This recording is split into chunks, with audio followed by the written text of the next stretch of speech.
In this set of videos, we're going to start to explore graphing with ggplot.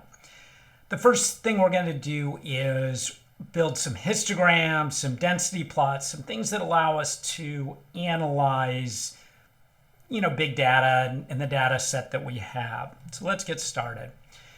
The first thing I'm going to do is load the tidyverse. So I'm going to use my library command, assuming I've already got the tidyverse installed. I'm going to load that, and then I'm going to use the Laman database, and I'm going to use some pitching data to do this. So I'm going to set the working directory to the place where I have the Laman data. So I'm just going to navigate to the place where I have it, which is in my sabermetrics folder, Laman 2021 baseball data bank in the core folder. So that's where I have all of the Laman data. So if I look in the lower right here, I've got all the Laman files, right? And if I'm going to save this script, I might want to just go ahead and copy this command up so that I can execute it without having to go through that step next time. So the first thing I'm going to do is read in the pitching data frame. I'm going to create a data frame called pitching. I'm going to use my read CSV command and read in pitching.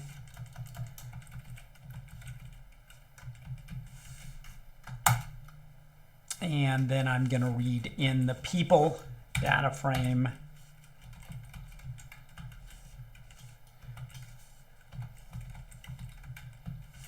So I got both those in there. And then I'm going to left join the people data onto the pitching data. So I'm going to start with the pitching data, Control-Shift-M for my pipe operator, and I'm going to left join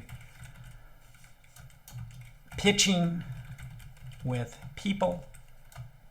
So I'm just going to left join people. I've already got people specified, so I'm going to pitching specified, so I'm going to left join it with people. I can open it up. Notice down here at the bottom, it joins by player ID. Player ID is the keyword. It's the only thing that has in common between pitching and people. So if I look for every player in the pitching data, it's looking for a match on player ID to add all of the birthday, name, etc. for out of the people data frame. All right, so here I am set. And the first thing I want to do, in this video, I'm going to want to analyze ERA.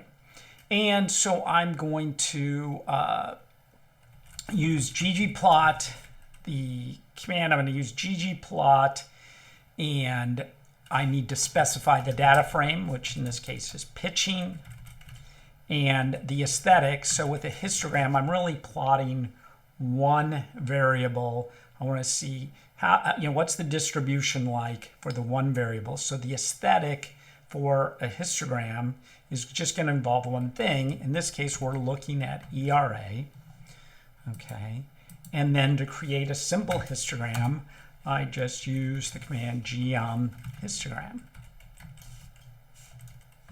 Spell that right. Hit Control Enter, and notice over here it's going to give me the plot. I can zoom in on it. I can see, and I've got some of these huge ERAs. These are guys that maybe just threw a few innings. We've got a bunch of guys with 0. They probably only threw a few innings as well. So one of the things I might want to think about is, restricting my data set a little bit so that I'm using just the guys that pitched a certain amount. So I have to make judicious choices here. I'm not going to, depending on how I filter and decide, that's going to describe a different answer. So if I want to say, well, who's that, what's the highest ERA? Well, the highest ERA, we've got some guys way out here, right? But these aren't guys that threw a lot of innings. You know, it's not a very meaningful statistic. And same thing with the guys with a 0 ERA. Not a very meaningful statistic because they didn't show much. So if I think about it, if I want to, you know, what distribution I'm looking at? I want to look at, say, the guys who've thrown enough innings to be interesting. So maybe I filter on guys that threw 150 outs. So guys that threw 150 outs, that really means about 50 innings. So let's create a new data frame called pitching 50, where we start with pitching, Control-Shift-M for my pipe operator, and I'm going to filter for IP outs greater than 150. So these are going to guys that have pitched at least 50 innings. Okay, and now I'm going to do the same plot. The first thing that I'm going to do a little bit different though. I'm going to create a list first. So